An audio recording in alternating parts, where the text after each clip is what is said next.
right. Hey, what was it like? What was it like being on Saturday Night Live? That was really a blast. And I had actually Kelly and I had a little we didn't have an argument about it, but we had a little conversation about what was bigger. You know, I didn't know that I was doing SNL, and we were meeting for tour rehearsals. And she said that she was getting ready for her to go to the Grammys. And I said, "Oh, I'm so jealous. I kind of want to go to the Grammys. I mean, it's a big deal to go to the Grammys." You should have been at the Grammys. We talked about that. Well, I was at Saturday Night Live instead, so that was fun. Yeah. And she was so jealous. I said, "Excuse me, you got nominated for a Grammy. Yeah. I'm just going to go be on Saturday Night Live." Yeah. But actually, I think mine was pretty fun. Yeah, that was very cool.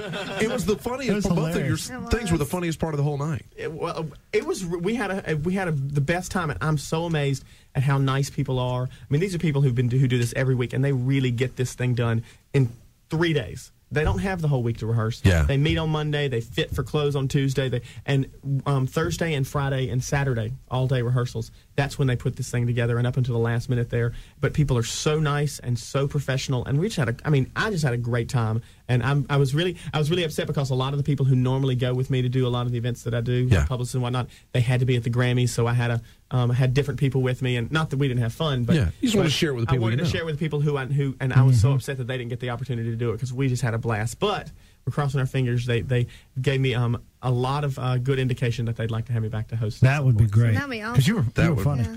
So, and we'll have to do like a little. Maybe I'll see if I can put in a little radio DJ morning show skit. Or something like that, throw that tribute up to. Yeah, do that. And you were on Ed, and that was pretty cool too. I imagine. Right. Yeah, that was really neat because I'd never done anything that was taped. You know, like a TV show. Yeah. And again, people very professional. I think that what you find is that people who are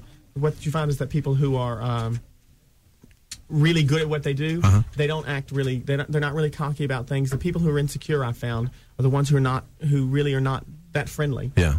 Just the other day we were in Miami and Kelly flipped out. Not that I didn't think it was really cool to meet Bette Midler. I mean, I think she's a very talented lady, but Kelly just flipped out. It was her idol? We met her last night, or 2 nights ago in Miami. She happened to be at the same hotel we were at. Yeah. And I thought, Kelly I was so happy for her. She was shaking. I was so happy for her because it was something that one person she wanted to meet. Yeah. But she was really nervous. She was like, "Oh, what if she doesn't like me?" And I said, "How's she not going to like you? She's very talented. I'm sure she's plenty secure." And she was just one of the nicest people. She really was. But I think it's because she's very secure with who she is. She doesn't need anybody to tell her that she's talented and successful, and therefore she's just a really nice lady. And I met Potsy from Happy Days at the airport, and I was nervous to meet him one time. That's sad. But he was very nice. All right, out of all the stuff that you've done, all the TV, I have just a couple more questions. All the TV shows, everything that you've done, which one did you enjoy the most? Besides the show? Yeah, of course. Yeah, right. The TV show that I enjoyed the most, I really think I'll probably have to go with SNL. Yeah. Just because it's a national institution at this point, and because it's really hard. I mean, it's really hard to get on it, and had a lot of hard. Roger, my publicist, worked his butt off to get me on that show. Yeah. And it just was a really big deal, and I really had a great time that weekend. I think that's probably the best one. Cool. Good Morning America is always cool too. I know that sounds random. Yeah, they have like a spread I hear when you show up too. And it's like you go to the Today Show, and I'm doing the Today Show on Wednesday. And the Today Show studio, that includes the weather desk, the interview area, and the news desk, the size of this room. I'm not even kidding. It is that small. It is so small. When you're actually doing your interview with Katie Couric on one side, Matt Lauer is sitting right there, like no further than you are, at the news desk. It's really weird. But for some reason, Good Morning America studio is huge. And the ABC 11, the WTVD guys in here cheering. Yeah, good. Yeah, that's family. Go Charlie. Hey, are you keeping up with American Idol this episode? I watched it a little bit. I watched. I actually went to the first. I went to 3 of the tapings, the live shows, the results show, and then the week 2's show and results show, to keep up with just what's going on. And I've always been a big supporter of all girls in the top 10 this year because it's a competition. That's right.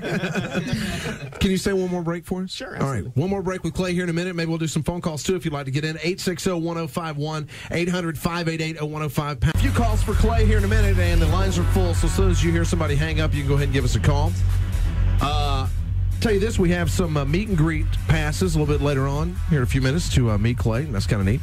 And it really is kind of, it's not like I'm, grilling with him or nothing, but it's like talking to one of your buddies when he's honest to God. Big show tonight with Kelly Clarkson. And I don't know that you can find it. Can I tell you the highlight of my oldest girl's life? Okay. American Idol on the road. Right. There was, I don't know, maybe 2 months ago it was on. And oh, the show. Okay. Yeah. Was she on camera? She was. Good for her. Good. Can I just tell you that she's walking down the road meeting everybody, and there was this big camera crew, like always follows Clay around and stuff, this big camera crew and stuff, and they were like zooming up on her, and I thought, oh, that'd be kind of cool one day if that happened. Well, the show was coming on, and they did the segment about Raleigh, and nothing happened. I'm so sad I watched that segment all the time when I was you really? You missed it? Makes you homesick.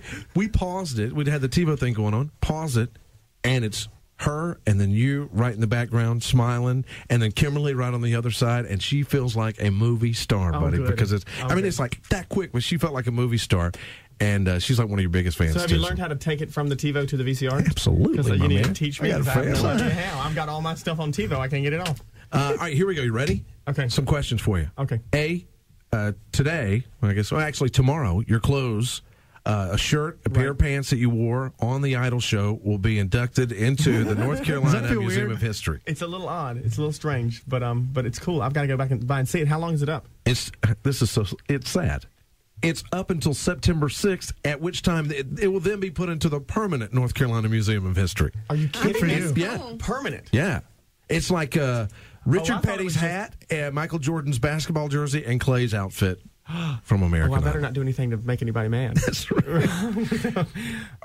Okay, is that cool? Yeah, they got the first outfit that I wore in the top 12 when I sang Sugar Pie Honey Bunch. That song. Oh, yeah, that's yeah. Outfit. White shirt, black pants. Yeah, right, with the shoes too. Yeah, and those shoes were really I didn't want to wear those shoes. I was like, white shoes with black pants. That's horrible. That's not. Who are you, Pat Boone?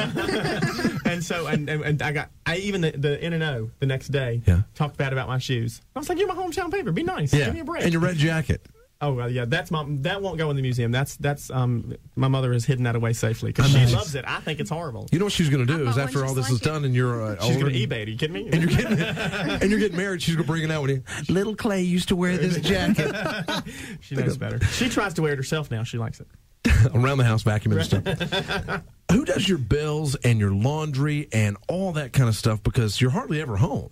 Kim and I usually work it out so that if I'm not home, she'll pay it for the month, and then I'll pay her back. So she has a blank check for the next 2 months so that she can just pay herself back. So there you go. She may go shopping. That's why we got to play her record so she has enough money that she don't need to take mine. So does she take do you put all of it in a bag before you leave and just leave it at the door for her, or does she have to go to your laundry basket and reach down and scoop it out? No, she's not doing. I did my own laundry. Oh yeah? Yeah, I did my own laundry before I left, and because I've got pretty much everything I own on the road with me at this point. Do you cook or do you eat out every night? I usually order in or get a Hot Pocket or something. Nothing but help, baby. Cool.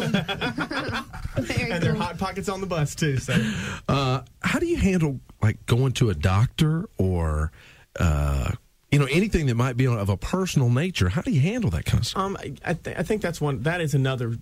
Well, you know what? Because I go to the doctor here, and my doctor here in Raleigh, very good. I sneak in the back door. I go in, but one time I went into the doctor here, and I was in there getting an X-ray done because I was sick. It was around Thanksgiving. I was sick, and I'm sitting here in the X-ray, disrobing. Yeah. And people are knocking on the door to get an autograph. Oh, you're kidding. And I went, and so they spoke to him, and now they spoke. It was the staff that was doing it. Yeah. They spoke to him, and now they kind of sneak me in the back door. I'm in and out. They don't put me on. They have a different name. They put on the schedule, and I just kind of get in and out. So they're really good about it here. Yeah.